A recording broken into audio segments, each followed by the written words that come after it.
Thank you and good morning. Chairman Smith, Ranking Member Conyers, and members of the Committee on the Judiciary. As stated, I am Dr. Ardis Dee Hoven, Chair of the American Medical Association Board of Trustees and a practicing internal medicine physician and infectious disease specialist in Lexington, Kentucky. On behalf of the AMA, thank you for holding this hearing today to talk about this very important issue. This morning, I will share with you results from AMA studies that prove how costly and how often unfair our medical liability system is to patients and physicians. Most importantly, I will talk about a solution.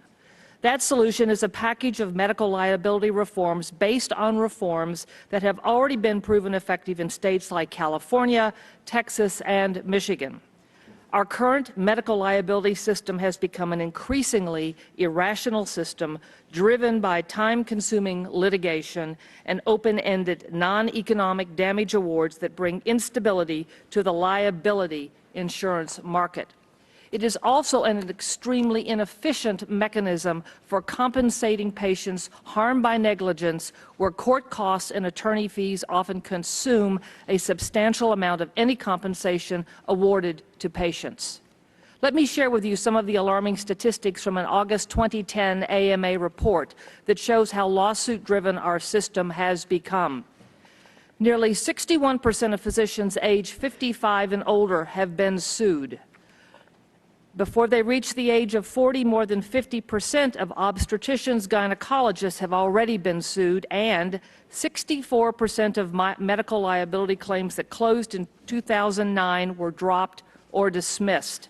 These claims are clearly not cost-free, and let's also not forget the emotional toll on physicians and their patients involved in drawn-out lawsuits, which is hard to quantify.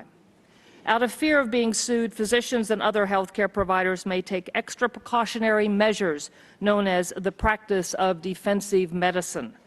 A 2003 Department of Health and Human Services report estimated the cost of the practice of defensive medicine to be between $70 and $126 billion per year.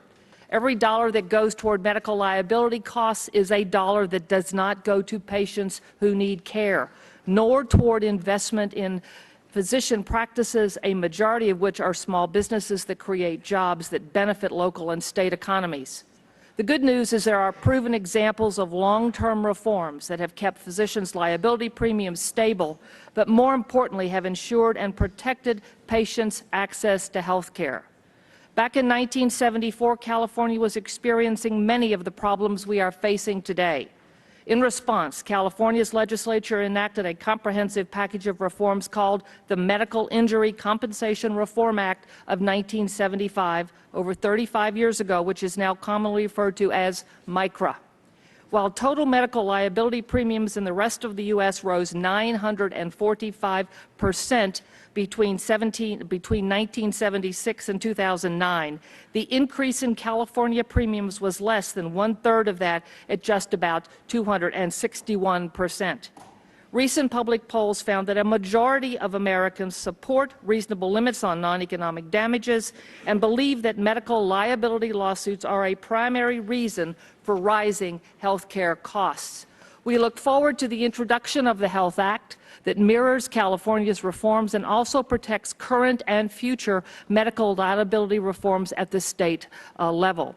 By supporting patient safety initiatives alongside enacting meaningful medical liability reform like the Health Act, Congress has the opportunity to protect access to medical services, reduce the practice of defensive medicine, improve the patient-physician relationship, support physician practices and the jobs they create, and curb a wasteful use of precious health care dollars, the costs, both financial and emotional, of health care liability litigation.